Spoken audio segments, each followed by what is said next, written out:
உங்க டீம்ஸ் பேசுறாங்க ஆனா வேர்ட்ஸ்ல இல்ல. நீங்க அதை லிசன் பண்றீங்களா? மோஸ்ட் ஆஃப் த பேரண்ட்ஸ் என்ன நினைக்கிறோம்னா, என் டீம்ஸ் எதுவுமே சொல்றது இல்ல, அப்பனா தே ஆர் ஓகே அப்படின்னு நினைக்கிறோம். ஆனா அப்படி இல்லை. டீம்ஸ் எப்பவுமே சைலன்ஸ்ல தான் பேசுவாங்க. அவங்க சைலன்ஸ்ல பேசுற வார்த்தையை நம்மளால புரிஞ்சுக்க முடியும்னா அவங்களோட ஸ்ட்ரகிள்ஸை நம்ம மிஸ் பண்றோம். நம்ம டீம்ஸ் சைலன்ஸ்ல சொல்ற மெசேஜஸ் என்னன்றத நம்ம இப்ப பார்க்கலாம். நம்பர் 1, இப்போ அவங்க டோரை க்ளோஸ் பண்ணிக்கிறாங்க அப்படின்னா அது நம்மளை அவாய்ட் பண்றாங்கன்னு அர்த்தம் இல்லை. அவங்க கேட்கறது அவங்களுக்கு ஒரு ஸ்பேஸ் வேணும், அவங்க என்னோட கனெக்டடா இருக்க விடுங்கன்னு சொல்றாங்க.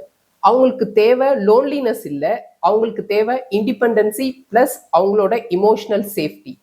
ஸோ இந்த இடத்துல பேரண்ட்ஸ் என்ன பண்ணணும்னா, அவங்கக்கிட்ட when you are ready I am here அப்படின்னு சொல்லும்போது அவங்களுக்கு ஒரு கரேஜ் பில்ட் ஆகும். நம்பர் 2, இப்போ உங்களோட டீம்ஸ் வந்து ஒன் வேர்ட்ல ஆன்சர் பண்றாங்கன்னா அது உங்களை டிஸ்ரெஸ்பெக்ட் பண்றதுக்கு இல்லை. லைக் ஓகே, ஃபைன், நத்திங் அப்படின்னு அவங்க சொல்றாங்கன்னா அவங்களோட ஃபீலிங்ஸை எக்ஸ்பிரஸ் பண்ண முடியல, எனக்கு என்னோட இமோஷன்ஸ் வேகமா வளருது ஆனா அதுக்கான வார்த்தைகள் எனக்கு தெரியல அப்படின்றது தான் அவங்களோட மெசேஜ்.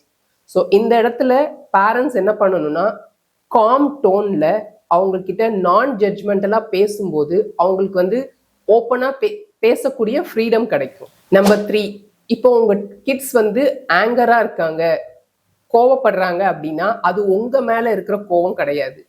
அவங்க ஓவர்லோடடா ஃபீல் பண்றதுனால அவங்களுக்கு எப்படி அவங்களோட ஃபீலிங்ஸை எக்ஸ்பிளைன் பண்ணணுங்கிறது தெரியல. அந்த கோவங்கிறது வெளிப்பாடு தான், ஆனா அதுக்கு உள்ள இருக்கிறது பார்த்தீங்கன்னா stress, confusion, fear and academic pressure. இது எல்லாம் சேர்ந்து தான் அவங்களுக்குள்ள இருக்கு. ஸோ இந்த இடத்துல பேரண்ட்ஸ் என்ன பண்ணணும்னா, உனக்கு என்ன ஆச்சு அப்படின்லாம் கேட்காம இட்ஸ் ஓகே ஃபைன், நீ எப்போ ரெடியா வரையோ வா அப்படின்னு சொல்லும்போது அவங்க ஓப்பன் அப் ஆகிறதுக்கும் நம்ம கிட்ட ஃப்ரீயா பேசுறதுக்கும் ஹெல்ப்ஃபுல்லா இருக்கும். ஸோ உங்க டீம்ஸ் சைலன்ஸா சொல்ற மெசேஜை நீங்க கேட்க ஆரம்பிச்சீங்கன்னா பேரண்ட்ஸ் தான் அவங்களுக்கு சேஃப் வேர்ல்டா இருப்பாங்க. தேங்க்யூ.